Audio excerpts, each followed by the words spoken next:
पैरों में प्लास्टर है, बिना सहारे के चल पाना भी दुश्वार है, लेकिन न चेहरे पर खौफ है न अपने किए पर पछतावा।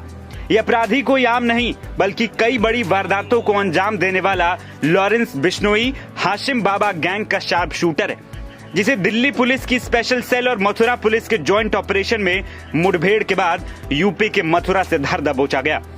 मुठभेड़ के दौरान शूटर योगेश कुमार को पैर में गोली लगी थी, जिसके बाद उसे मथुरा के जिला अस्पताल में इलाज के लिए भर्ती कराया गया, लेकिन उसे अस्पताल से ले जाते टाइम मीडिया ने घेर लिया और उससे सवाल पर सवाल पूछने लगी। उससे एक के बाद एक कई सवाल पूछे गए। कैसे वारदात को अंजाम दिया, सुपारी कैसे मिलती है, कांड को अंजाम देने के लिए कितने पैसे दिए गए, क्या लॉरेंस से कभी बात हुई है, और तो और उससे ये भी सवाल पूछा गया कि अब लॉरेंस गैंग के निशाने पर कौन है। इन सारे सवालों का जवाब योगेश इतनी आसानी से दे रहा था कि मानो उसने कोई महान काम किया। चेहरे पर डर का नामो निशान नहीं है, और तो और वारदात को अंजाम देने को सही भी बता रहा है। योगेश का कहना है कि बाबा सिद्दीकी कोई अच्छा आदमी नहीं था, उस पर मकोका यानी कि महाराष्ट्र संगठित अपराध नियंत्रण कानून का केस लगा हुआ था। मकोका आम आदमी पर नहीं लगता है, अब कोई बीच में आएगा तो कुछ न कुछ तो होगा ही। वो तो कुछ लोग बीच में आ रहे हैं तो फिर कुछ ना कुछ तो होगा ही। वो कोई बाबा सिद्दीकी कोई सही आदमी थोड़ी नहीं था, उसके ऊपर मकोका का केस लगा हुआ है। अब आम आदमी पे तो मकोका का केस लगेगा नहीं। और बताते हैं वो उसके दाऊद से भी कनेक्शन थे। तो ऐसे लोगों को चिन्हित कर रखा है, क्या पहले रेकी की जाती है इस बारे में? तो सर मैं हकीकत बात बताऊं तो सारी जानकारी होती है और मिल जाती है। जैसे कि किसी की भी जानकारी निकालना, जैसे कि कैसे निकाली जाती है? अरे क्या कहते हैं, ये फोन चल रहा है, नेट है, गूगल है, सारी चीज़ें मिल जाती हैं। मतलब जिसको निशाना बनाते हो पहले उसके बारे में डिटेल पूरी निकालनी पड़ती है जी। हाँ। क्या पैसे की कोई डिमांड होती है? नहीं, पैसे की कोई बात नहीं। पैसे की डिमांड। तो आगे देखा जाए टारगेट में कौन होगा?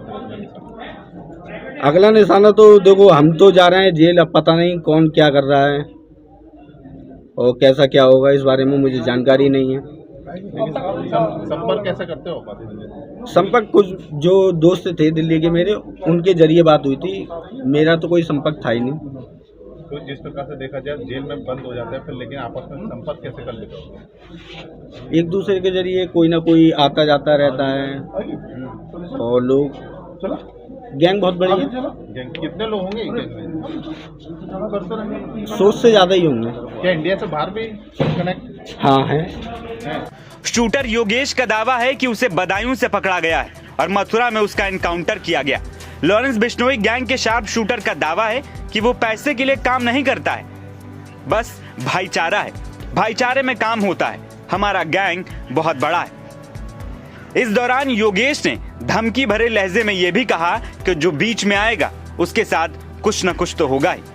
आपको बता दें कि योगेश कुमार पर दिल्ली में जिम संचालक नादिर शाह की जान लेने का आरोप है।